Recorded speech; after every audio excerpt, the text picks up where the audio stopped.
La série des Matins Express, une présentation de Fortier d'Amour Goyette.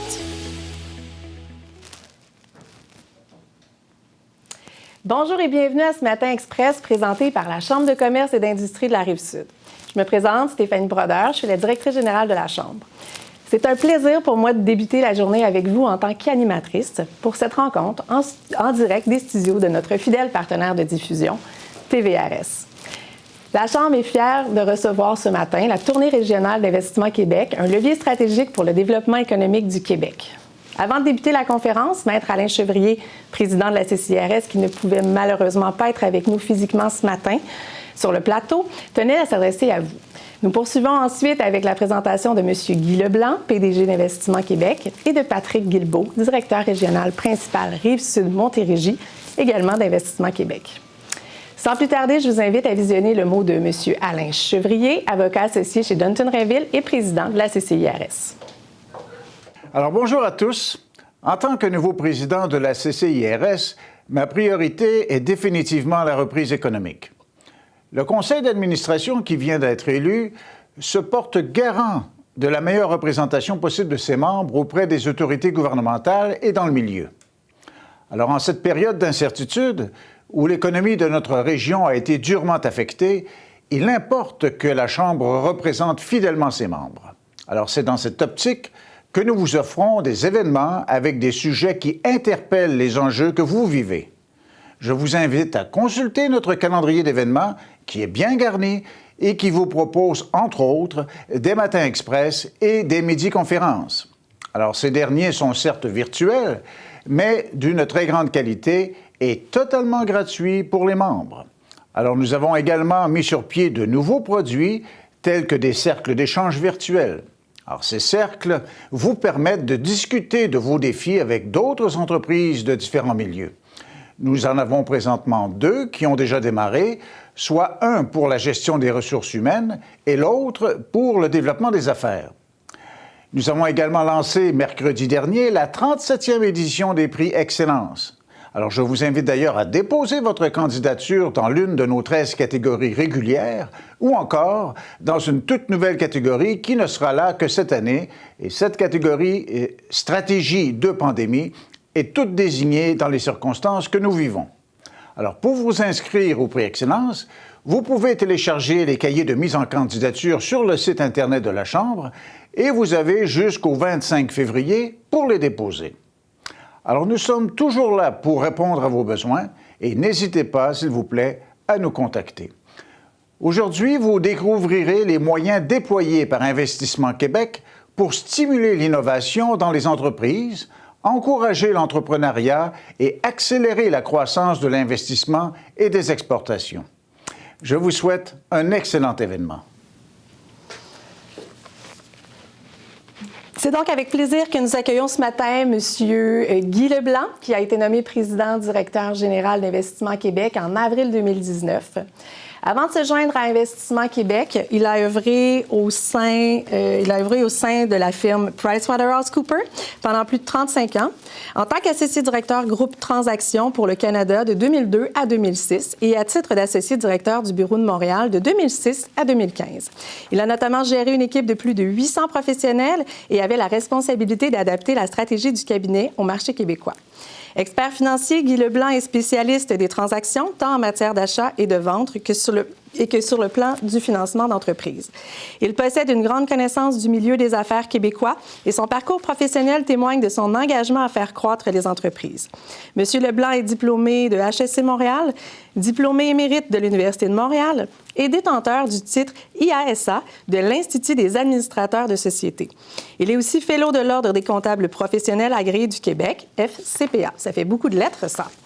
Enfin, mentionnons qu'il a siégé au conseil d'administration de plusieurs organisations, incluant le groupe Canam, Marché Good Food, la Compagnie électrique Lyon, Groupe Meloche, Groupe Atis et Montréal International.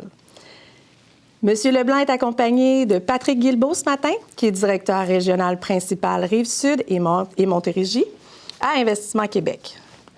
Titulaire d'un baccalauréat en administration des affaires et d'un MBA en financement des entreprises, M. Guilbeault évolue depuis plus de 20 ans dans les secteurs bancaires et financiers. Après un passage à la SADC, il se joint à Investissement Québec en 2002, d'abord à titre de directeur de portefeuille, puis comme directeur senior au compte majeur, ce qui lui a permis de développer une vaste connaissance du financement des entreprises. Il s'est également impliqué activement dans divers comités et projets internes et a supporté le vice-président du réseau régional dans différents mandats, entre autres dans le développement et l'implantation d'outils de gestion et la formation des employés. Il était le premier répondant sur les rôles et processus et s'assurait d'un suivi des résultats opérationnels des directions régionales principales de la vice-présidence. Donc, sans plus tarder, je leur laisse la parole. À vous maintenant, M. Leblanc. Merci Stéphanie pour cette très belle introduction, puis pour m'avoir invité aussi à votre tribune.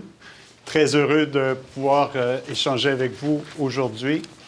Je savais il y a 1 an et demi, quand j'ai pris le poste, que ce serait un bon défi avec des attentes du gouvernement très élevées et aussi une équipe de 500 personnes à l'époque qu'on allait doubler de taille. Bref, le mandat qu'on nous a confié est extrêmement ambitieux et je dois vous avouer très inspirant. C'est notre quotidien d'aider les entrepreneurs du Québec et de contribuer au développement économique. Et pour vous donner une idée du travail qu'Investissement Québec fait, on a octroyé au cours de la dernière année financière, terminée le 31 mars 2020, 2,4 milliards de dollars d'investissement. Et ça, c'est plus de 2000 interventions qu'on a réalisées, que ce soit via des prêts, du capital de risque ou de développement, via des fonds d'investissement et des programmes gouvernementaux qui sont gérés par notre équipe de financement spécialisé. Seulement dans la région de Montérégie, on a réalisé 295 interventions financières au cours de la dernière année, pour un total de 307 millions de dollars de financement. Et je suis fier de dire que ce sont plus de 3000 emplois qui ont ainsi pu être créés ou maintenus dans la région. Quelques mots maintenant sur la transformation d'Investissement Québec. Alors, au cours des derniers mois, notre mandat a été élargi pour aligner notre offre avec les besoins réels du marché.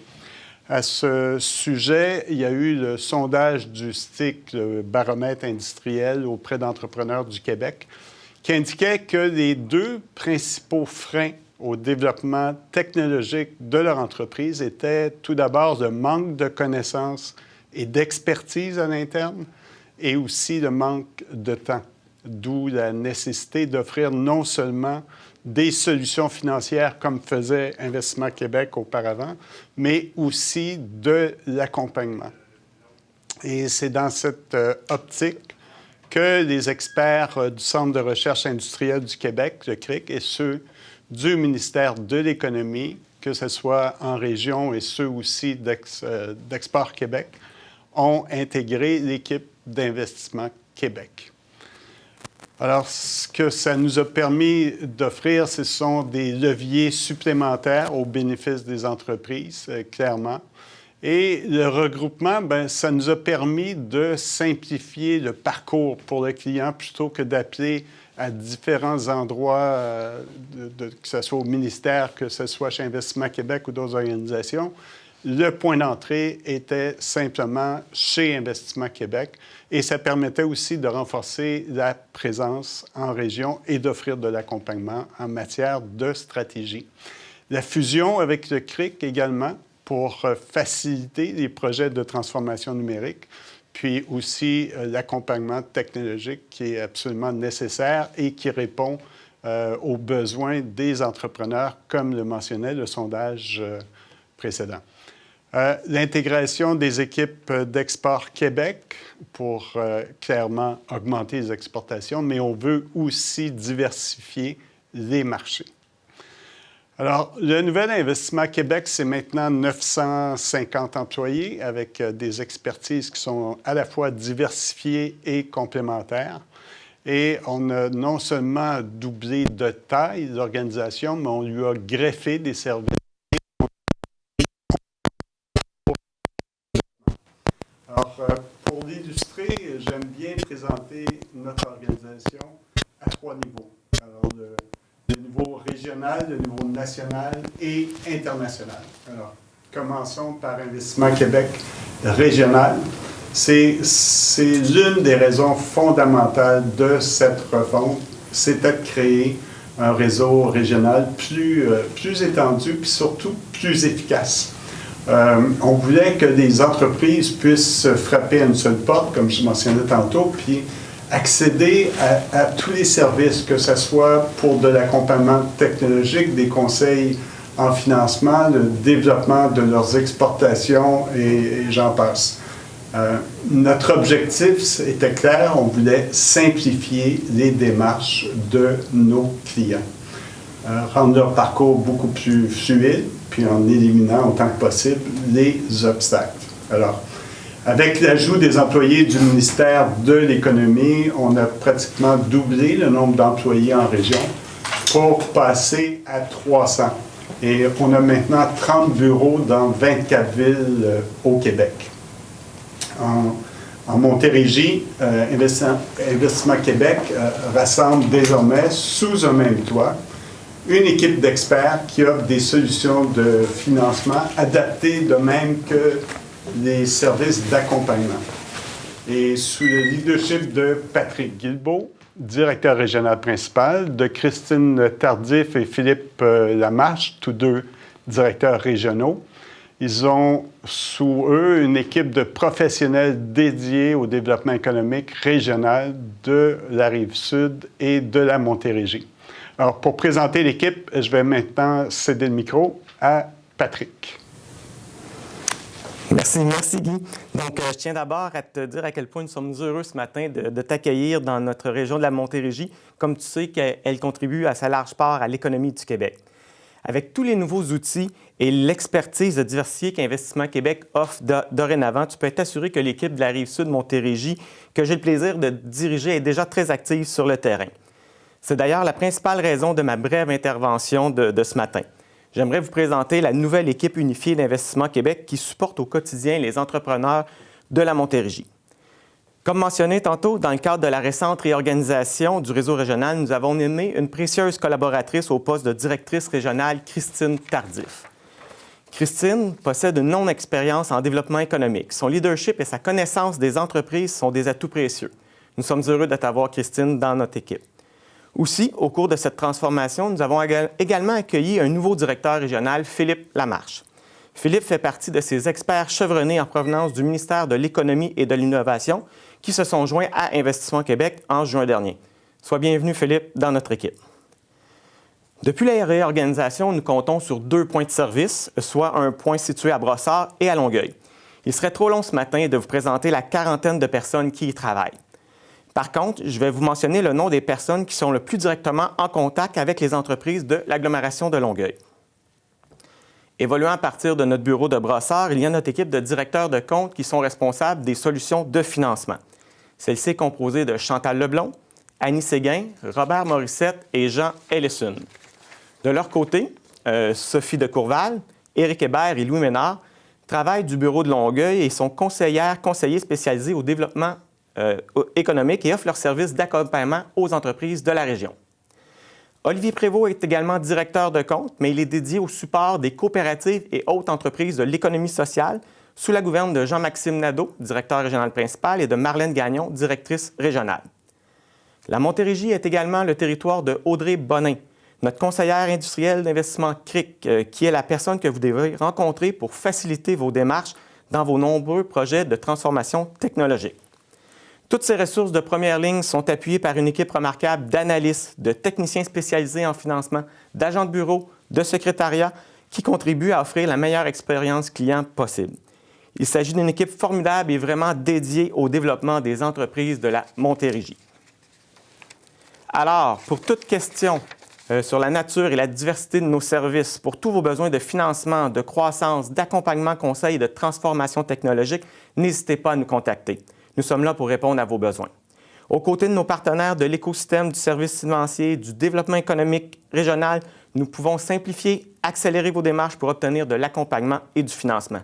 Mettez-nous au défi. Vous allez constater que l'équipe d'Investissement Québec de la Rive-Sud et de la Montérégie a les outils en main, une expertise incomparable et un véritable désir de vous voir réussir. Merci. De retour à toi, Guy. Merci Patrick. Et je veux vous dire que c'est une très belle équipe. Puis ils ont vraiment à cœur le développement économique de votre région.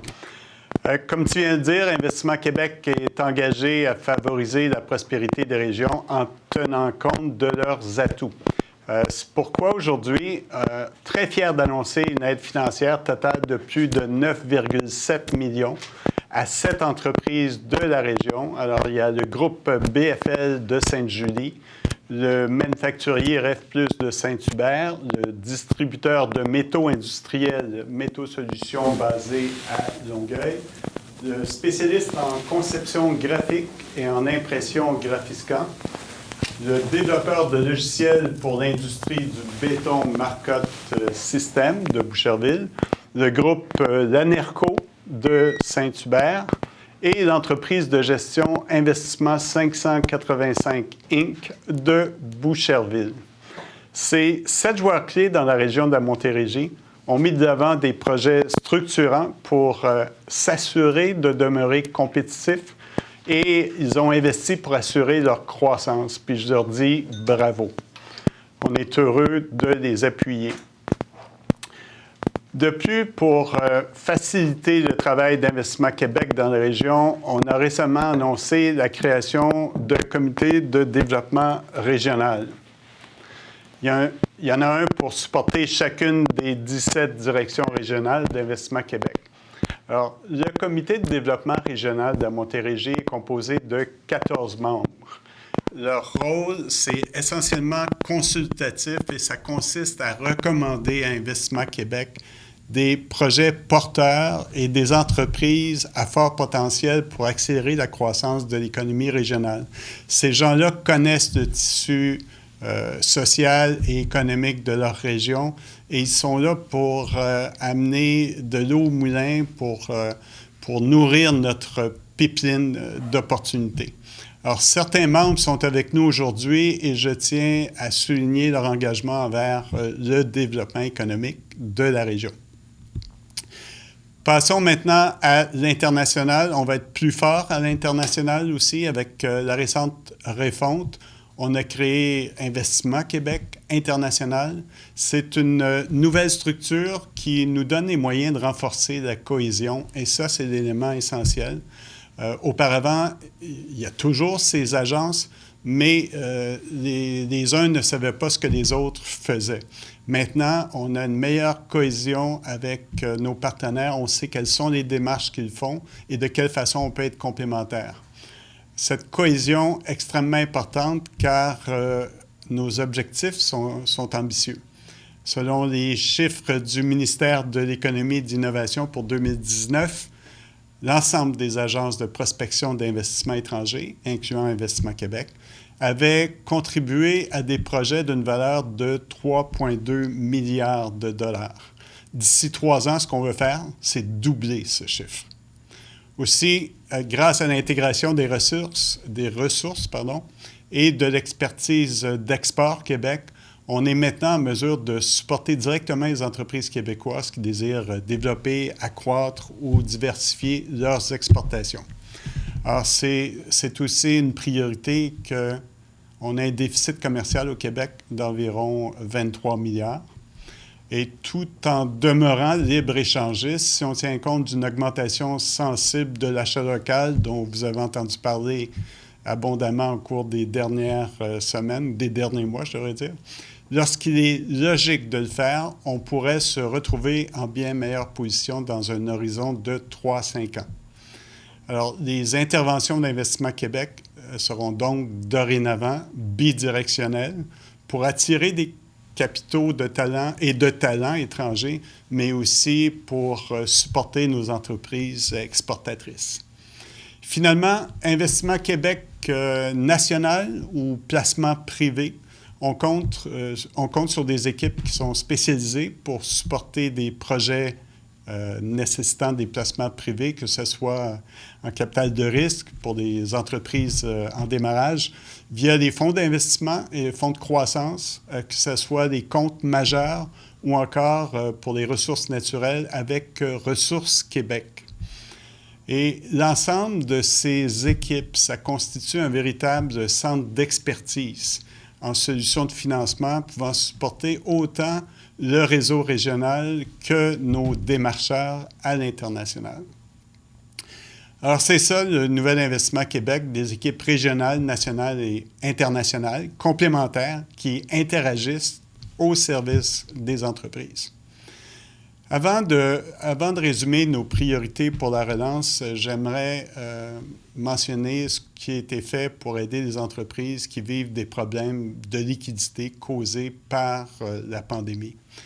On a travaillé de concert avec nos nombreux partenaires, principalement les institutions financières, par l'entremise du programme d'action concertée temporaire pour les entreprises qu'on appelle le PACT. C'est un programme qui a été mis sur pied par Investissement Québec et le ministère de l'Économie en moins d'une semaine, en mars dernier. Essentiellement, c'est un programme de garantie de prêts et de prêts pour lesquels on a reçu près de 800 demandes. De l'enveloppe totale annoncée de 2,5 milliards de dollars, il reste plus de la moitié disponible pour les entreprises en difficulté. Il y a quelques semaines, en fait, au début du mois d'octobre, on a lancé aussi un programme pour les restaurants et les bars, entre autres, qui couvre la majorité des frais fixes de ces établissements pour à tout le moins le mois d'octobre et le mois de novembre. Encore une fois, j'aimerais remercier nos partenaires financiers qui permettent de rendre disponibles les liquidités qui étaient requises et qui sont encore requises. Alors, nos priorités pour la relance, tout d'abord, c'est améliorer la compétitivité des entreprises par l'innovation, puis la productivité. La statistique est déjà connue, mais il faut rappeler qu'au Québec, en fait, pour les entreprises qui sont automatisées à plus de 50 %, au Québec, notre taux d'automatisation est de 25 %, alors qu'il est de 50 % aux États-Unis et de 75 % en Allemagne. S'il y a un aspect positif à la pandémie et à la rareté de main-d'œuvre, c'est de créer un sentiment d'urgence quant à la nécessité d'accélérer la transformation technologique et l'automatisation. Ce n'est plus quand j'aurai le temps, maintenant c'est une question de survie. Et c'est dans cette optique qu'on a tout récemment lancé l'initiative Productivité et Innovation, un projet qui poursuivra les efforts déployés par Manufacturiers innovants qu'on avait lancé en 2016. Une première initiative qui s'est avérée vraiment un grand succès. Il y a eu plus de 1000 projets qui ont été financés. Ça a nécessité des investissements publics de la part d'Investissement Québec et du ministère de l'Économie de plus de 2 milliards, mais ça a aussi généré 6 milliards d'investissements privés pour une valeur totale de 8 milliards. Cela dit, les défis demeurent encore très grands, surtout si on se réfère aux statistiques des 10 dernières années en matière de productivité des entreprises. Le Canada n'est pas un premier de classe et il y a eu augmentation de la productivité sur les 10 ans de 9,6 % au Québec comparativement à 12,1 % au Canada. Alors, il y a encore du travail à faire et c'est pourquoi on a lancé l'initiative Productivité et Innovation, notamment en appuyant davantage que le secteur manufacturier, puis on ajoute tous les secteurs de la chaîne de valeur qui vivent les mêmes enjeux face à la nécessité d'innover. Et notre objectif, c'est de permettre le passage à l'action du plus grand nombre possible d'entreprises. Alors, on a ajouté de nouveaux secteurs, puis ça part en amont avec le secteur minier, le secteur de la construction, que ce soit le transport, l'entreposage, le commerce de gros, le commerce de détail, puis j'en passe. Et en donnant accès à des ressources dont nos experts d'Investissement Québec, du CRIC entre autres, et un réseau de partenaires et d'experts. Puis, une autre chose importante aussi, ce sont les labs virtuels.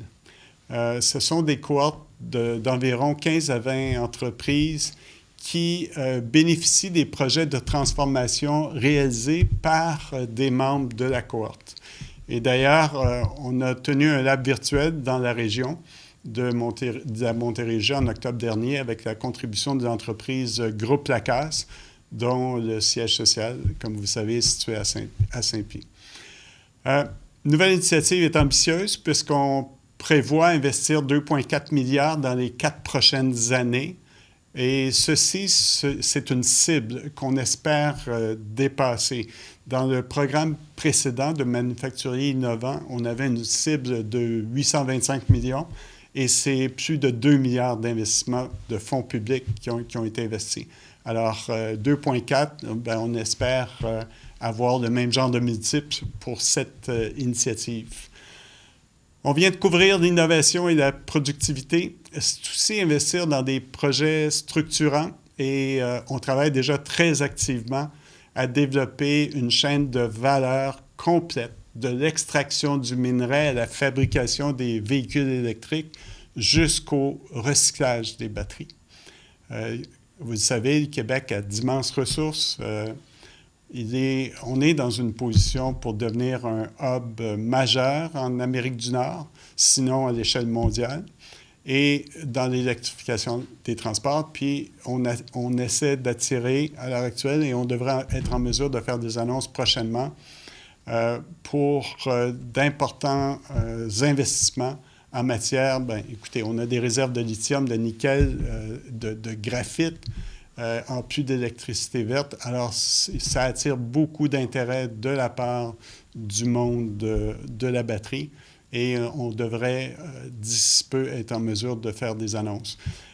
Au final, ça pourrait représenter, en ce qui concerne les fonds publics, 1 à 2 milliards d'investissements et pour les investissements privés, de 4 à 6 milliards au cours des prochaines années. Il y a aussi la filière aluminium qui est une priorité. Transformation d'aluminium, son recyclage, rendre la production d'aluminium plus verte aussi, et le développement de technologies vertes, entre autres la compagnie Elysis des anodes en carbone qui seraient remplacées par, au lieu de produire du CO2, ils produiraient de l'oxygène, ce qui est un beau concept. Et ça fait partie des dossiers là, sur lesquels on travaille. Un autre élément important de la relance, c'est utiliser l'effet de levier avec nos partenaires à travers des investissements dans des fonds.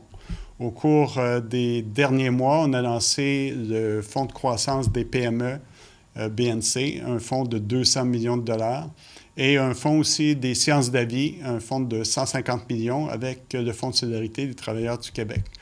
D'autres fonds devraient voir le jour prochainement. Et favoriser l'achat local, j'en ai parlé brièvement plus tôt, c'est une autre leçon tirée du printemps dernier. C'est notre dépendance à certains produits importés. Est-ce que c'est vraiment moins cher de s'approvisionner en Asie si la chaîne d'approvisionnement est interrompue par soit une crise sanitaire ou politique? Ou si ces achats sont faits au détriment d'entreprises locales qui pourraient contribuer au tissu social et économique de la région. Alors, avec le ministère de l'Économie et de l'Innovation, on travaille à prioriser certains secteurs et identifier les compagnies qui pourraient se diversifier et augmenter leur capacité de production, les compagnies locales. Mais on a aussi besoin de vous. Revoyez votre chaîne d'approvisionnement et pensez à ce qui pourrait être produit localement. Puis si vous êtes dans le domaine du service, bien, posez la question à vos clients. En guise de conclusion, bien, on a tous les atouts pour réussir. J'espère que ceux qui n'étaient pas encore convaincus, j'ai réussi à vous convaincre ce matin. On s'est donné des objectifs ambitieux, mais on a aussi tout mis en place pour augmenter notre productivité, accroître nos exportations et attirer plus de capitaux et surtout plus de talents étrangers. On a le talent et les ressources pour développer de nouveaux projets économiques verts et durables. Merci. Bien, merci beaucoup, Guy. On dit je vais vous appeler Guy, si ça vous convient. Merci infiniment pour cette belle présentation. Merci également à Patrick Guilbeault. On a demandé à nos membres de nous poser, voir s'il y avait des questions pour vous. Donc, on en a recueilli quelques-unes. Donc, si vous me permettez, je vais vous les poser. Mais je vais vous poser la mienne en premier lieu. Mardi matin, j'étais en train de préparer l'entrevue, puis on annonçait la création d'Accès Entreprises Québec. Là, je me suis dit, est-ce que vous pouvez nous en parler un petit peu ce matin, un petit peu plus, que ce qu'on a déjà lu ou entendu? En fait, il y a 260 000 entreprises au Québec et je vous ai parlé de 2000 interventions qu'on a fait l'année dernière. Alors, il en reste encore plusieurs qui ne sont pas servies. Et c'est justement pour ça qu'il y a eu cette annonce mardi. Puis c'était la même situation avec la pandémie. Je vous ai parlé de 800 demandes de financement chez Investissement Québec, mais il y a eu plus de 10 000 appels à notre centre d'appel.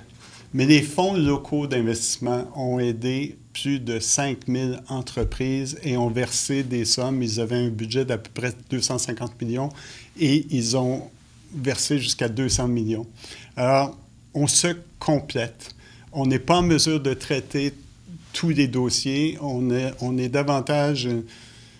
On peut traiter, est-ce que c'est 2 000 ou 3 000 dossiers par année? On n'a pas une business de volume, on n'a pas une structure pour le volume.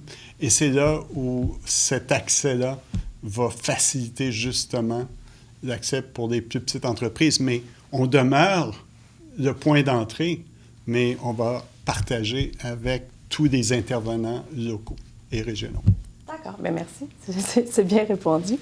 Vous nous avez parlé de la nouvelle initiative Productivité-Innovation qui a été lancée un peu en continuité du projet là, du manufacturier innovant. Vous l'avez dit, ça a connu beaucoup de succès, beaucoup aussi en Montérégie. On a énormément d'entreprises manufacturières. Mais en quoi la nouvelle formule se distingue du manufacturier innovant? Bien, on a tout d'abord élargi les secteurs. Il y a beaucoup plus d'entreprises qui vont pouvoir se qualifier pour cette aide. Et aussi, on a mis en place certains assouplissements en termes de solutions financières. Par exemple, si un projet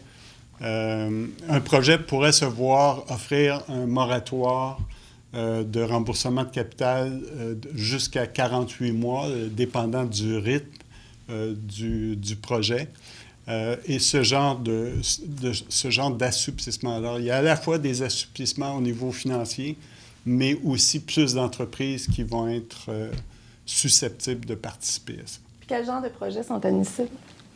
Bien, j'ai mentionné des projets du secteur minier. Ça peut être dès que tu te retrouves dans une chaîne de valeur, qu'il y a une entreprise manufacturière et puis qui nécessite un support au niveau transport, entreposage, commerce de détail, commerce de gros, et ainsi de suite. Alors, toutes ces entreprises, finalement, il y a pas mal d'entreprises qui se qualifient. Ça en fait plus, c'est ça. Merci.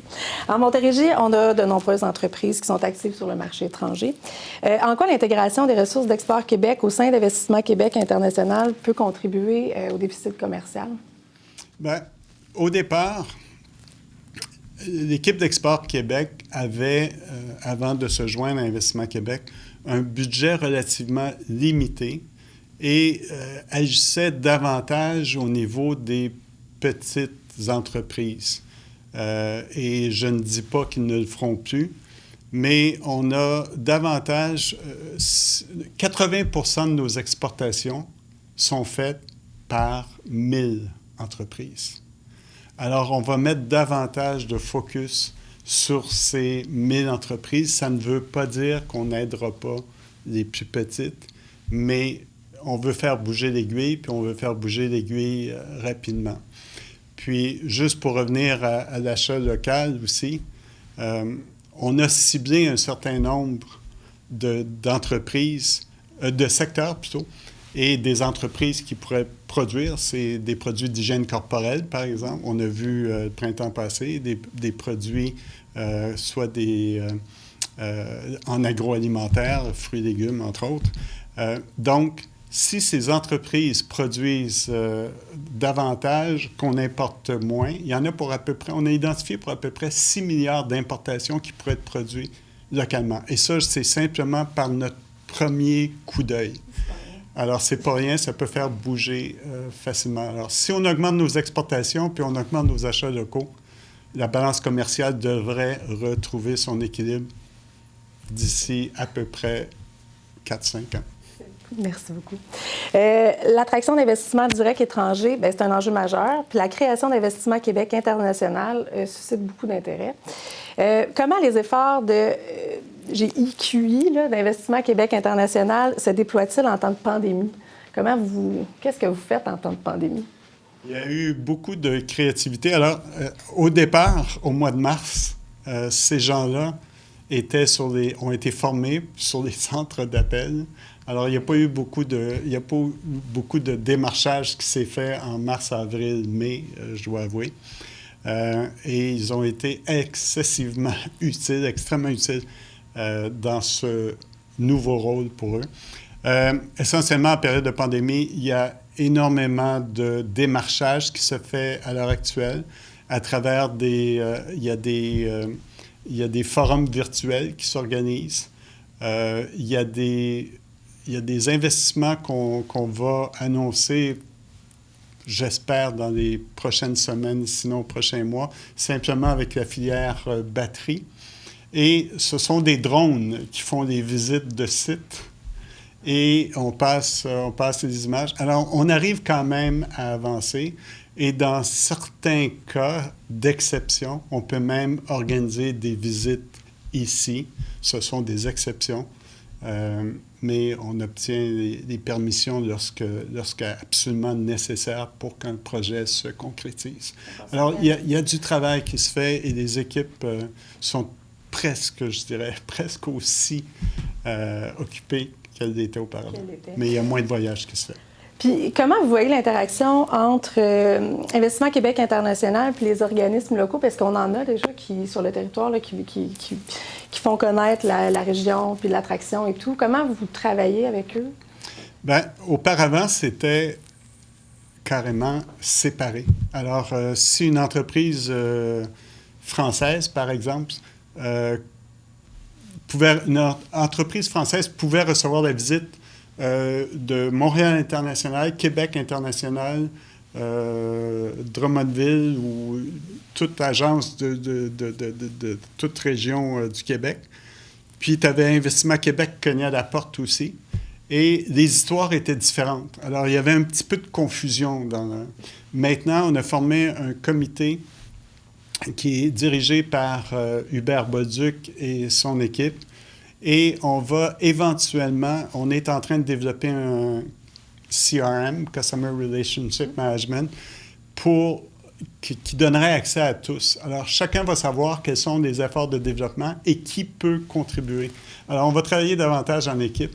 Et là où c'est extrêmement important, c'est pour l'attraction, parce qu'on n'a pas juste l'attraction d'investissement, il y a l'attraction de talent. Et Montréal International et Québec International sont extrêmement bien équipés pour faire de l'attraction de talent. Alors, on va travailler avec eux aussi pour faire venir le plus de travailleurs qualifiés possible. Ma prochaine question était justement sur la main-d'œuvre. Donc, en fait, c'est un enjeu qui est majeur pour les entreprises. Je vais le dire en Montérégie, mais on sait que c'est à travers le Québec. Vous avez pas peur de plusieurs projets pour soutenir la croissance des entreprises, mais comment Investissement Québec peut agir pour faire en sorte qu'on puisse trouver toute la main-d'œuvre qualifiée nécessaire pour améliorer la productivité des entreprises? Bien, évidemment, c'est pour ça qu'on met beaucoup d'emphase sur la notion sur l'initiative de productivité et d'innovation, parce qu'en période justement de rareté de main-d'œuvre, c'est absolument nécessaire. Il y a l'attraction de talents étrangers, qui est une solution plus court terme. Il y a ce qui se fait au niveau du ministère du Travail aussi, avec des formations pour faire en sorte que ceux qui ont perdu leur emploi ou qui ne prévoient pas retourner prochainement là, dans des secteurs, que ces gens-là soient formés pour justement répondre aux besoins de main-d'œuvre dans certains secteurs, parce qu'on est revenu à peu près au taux d'avant-pandémie dans la plupart. Si on exclut tout le secteur du tourisme, restauration, ainsi de suite, on est revenu plus ou moins au même niveau. Donc, on a de grands besoins. Alors, par la formation et aussi, si on peut mettre des incitatifs, puis là, le ministre des Finances va parler d'autres sujets probablement aujourd'hui, mais ça prendrait des incitatifs pour garder la main-d'œuvre expérimentée sur le marché du travail plus longtemps. Effectivement. Merci beaucoup. Concrètement, comment la réunion des forces régionales du MEI puis celle d'Investissement Québec est bénéfique pour les entreprises? Bien, j'ai parlé d'accompagnement. Dans mon ancienne vie, j'étais à la fois en conseil stratégique et en financement.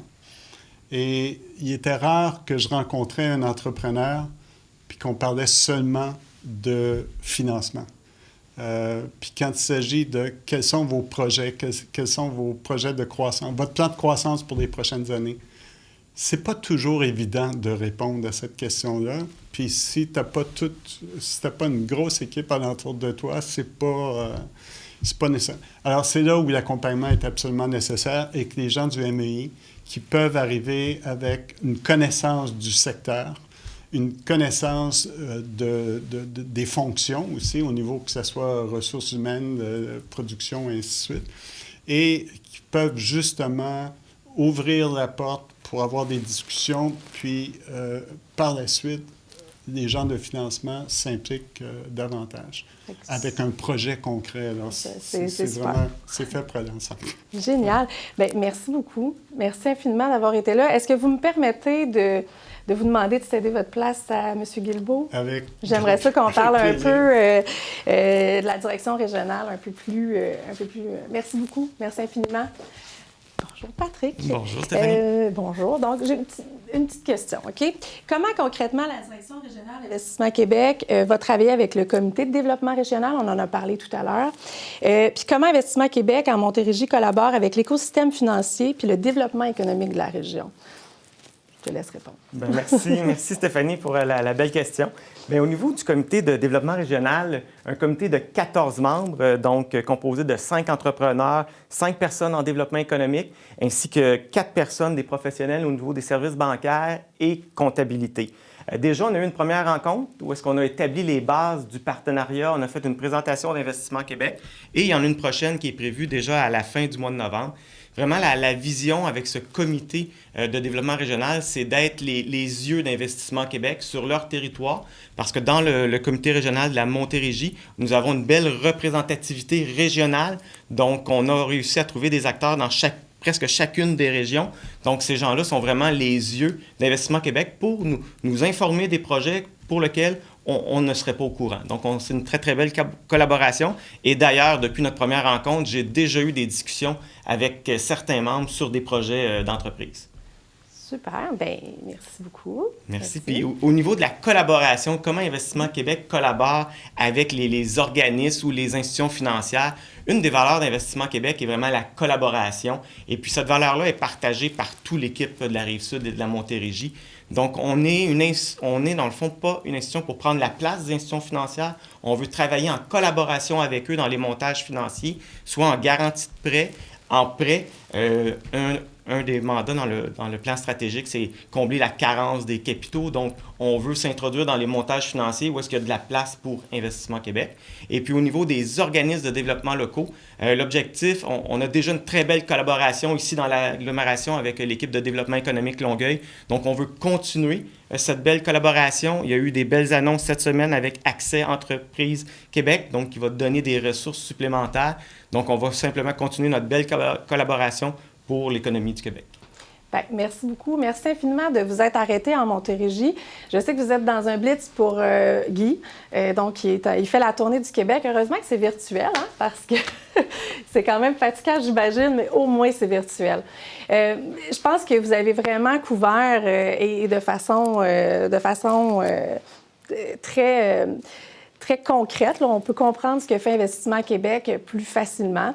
Donc, on peut constater que vous contribuez vraiment au développement économique puis au service des entreprises d'ici. En fait, Investissement Québec est un acteur très important. Une équipe régionale efficace est en place, ça, on le comprend. Et vous êtes disponible pour aider et accompagner les entreprises dans leurs projets. Ça, je pense que c'est clair. Donc, n'hésitez pas à les contacter. On les a vus tout à l'heure à l'écran là, pour la Montérégie. Vous allez sur leur site Internet. Les contacts sont là. C'est facile. Donc, on voit que vous êtes clairement un joueur de premier plan dans le contexte actuel. Merci d'avoir été là ce matin. La CCIRS s'efforce de vous présenter des événements dynamiques et pertinents malgré qu'on ne peut pas toujours se voir, en fait, pas toujours, qu'on ne peut pas se voir en personne. Alors, je vous invite à nos 2 prochains événements, donc qui sont la semaine prochaine. Mardi, le 17 novembre, on a un midi-conférence avec, le titre est « Le consommateur post-COVID ». C'est présenté par Léger. Ça s'annonce fort intéressant. Jeudi prochain, le 19, on a un matin, c'est le matin express stratégie et leadership présenté par la BDC. La BDC nous présente des matins express extraordinaires. Je vous y invite fortement. Rendez-vous sur notre site pour vous inscrire, c'est gratuit. Donc, ça fut un plaisir de passer cette heure avec vous. Pour conclure, je vous laisse avec les remerciements à nos fidèles partenaires, sans qui on ne serait pas là ce matin. Bonne journée.